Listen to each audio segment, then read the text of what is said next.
What's going on? I am here without all the fancy equipment. No phone, no whiteboard, none of that. But I do want to just dive into something real quick. I want to take about 2 minutes of your time, 120 seconds. Probably going to be more than that because I'm a little long-winded, but you get the picture. Something that you're not doing that you should be doing is rucking. Now, what the heck is that? It is not just something that military and law enforcement do.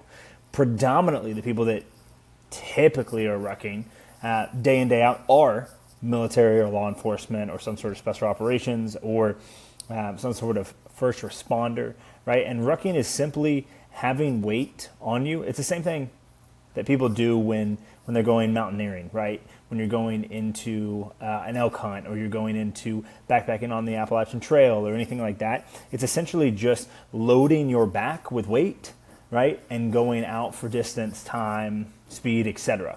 Now, the reason why I think more people should know about this and more people should be incorporating it into their day-to-day life is that your life doesn't happen in the gym, right? Fitness is not confined to the four walls inside of your gym that's got AC, that has a heck of a lot of nice equipment and everything is all dialed in for you.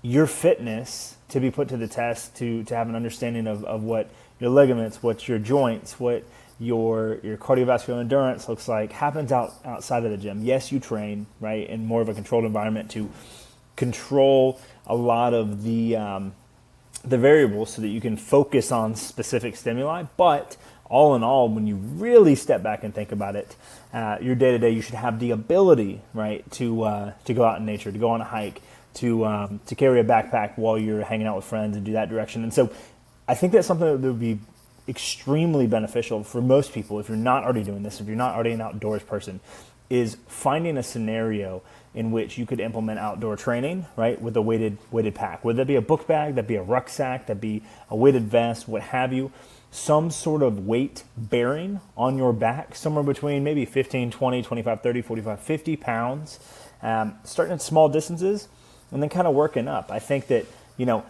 today we're training for a competition down in Pensacola at the end of the month, and it was an interesting time. We did our step-ups at the end, and I did them with a rucksack on, old Alice pack.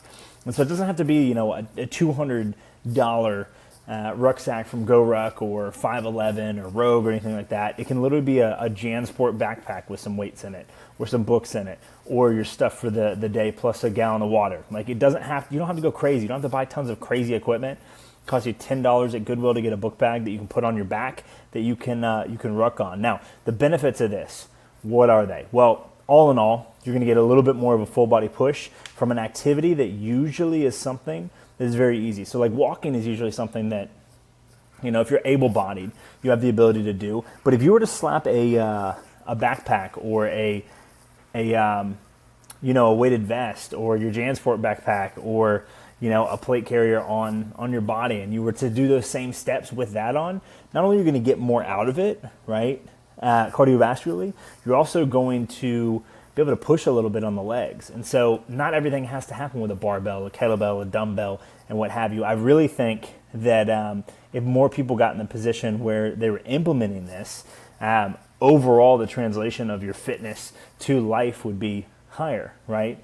The prevalence of injury might be lowered because you're adding extra weight and you're load bearing as you're moving in multiple planes at once. So not a prescription. You don't have to do it if you don't want to. As always, you're a grown-ass adult. Do what you want to do, but I think that similar to how kettlebells are underutilized in people's fitness and animal flow is underused in people's fitness, I think that the rucking, right, loading yourself to go over distance for time or for time over distance, either direction, is something that's underutilized. And if you implemented it, you'd be a more well-rounded athlete. That's all I got for you today. Hope that helps. And if it doesn't, that sucks. Y'all have a good one.